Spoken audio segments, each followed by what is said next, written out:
आगे बढ़ते हैं। मध्य प्रदेश में एक बार फिर बड़ा प्रशासनिक फेरबदल हुआ है। 15 आईएएस अधिकारियों के तबादले किए गए हैं।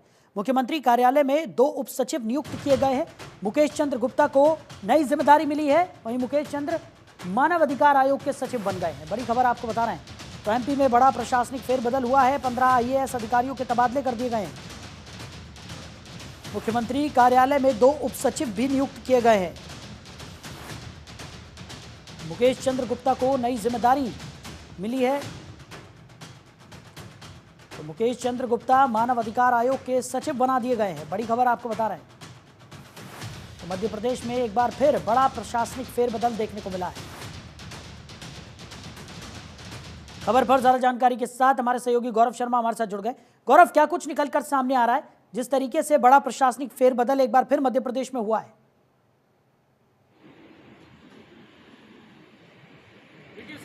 कर कदम रख रहे हैं। वो तमाम एक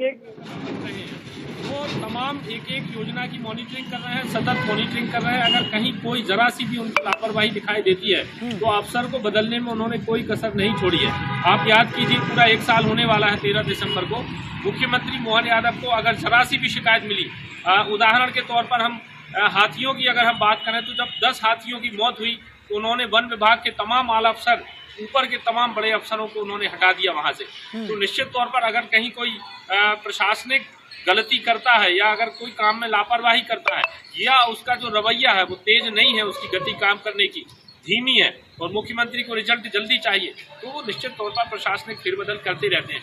दूसरी बात यह है कि प्रशासनिक फेरबदल करना जो है प्रशासनिक तरीका है। कामकाज में बदलाव किस तरीके से हो, अधिकारियों को इस विभाग से उस विभाग की जिम्मेदारी सौंपी जाती है, ये एक रूटीन प्रक्रिया है। लेकिन आधी रात को तबादले हुए, कल रविवार था, उसके बाद भी देर रात सूची जारी हुई और 15 आईएएस अफसरों के विभाग बदल दिए हैं। पीडब्ल्यूडी विभाग यानी जो पूरे मध्य प्रदेश में सड़कें बनाते हैं, उसके जो एडिशनल चीफ सेक्रेटरी थे एसीएस, उनको भी वहां से हटाकर दूसरी जिम्मेदारी सौंप दी है। उनको राज्यपाल का एसीएस नियुक्त किया है। तो निश्चित तौर पर एक बड़ा प्रशासनिक फेरबदल मध्य प्रदेश में हुआ है। साहिल, बिल्कुल गौरव, और जिस तरीके से 15 अधिकारियों के तबादले यहाँ पर किए गए हैं, साथ ही साथ अगर मुकेश चंद्र गुप्ता की बात करें तो उन्हें भी नई जिम्मेदारी यहाँ पर सौंपी गई है। इसको किस नज़रिए से देखा जा रहा है? क्योंकि अब जो ये फेरबदल हुआ है इससे आने वाले समय में काफ़ी ज़्यादा फायदा होगा, ये तो जाहिर है, और इसी वजह से शायद इस तरीके का फेरबदल यहाँ पर किया गया है।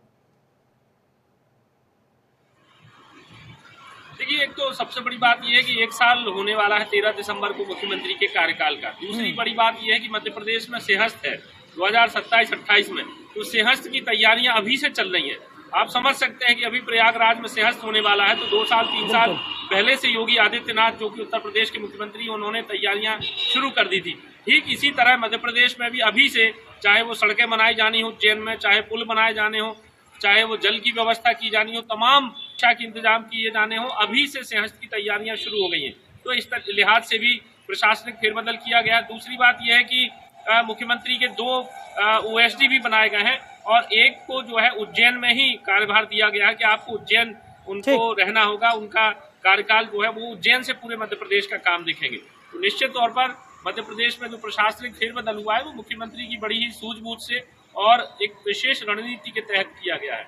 चलिए गौरव, हमारे साथ जुड़ने के लिए, इन तमाम जानकारियों के लिए आपका बहुत शुक्रिया।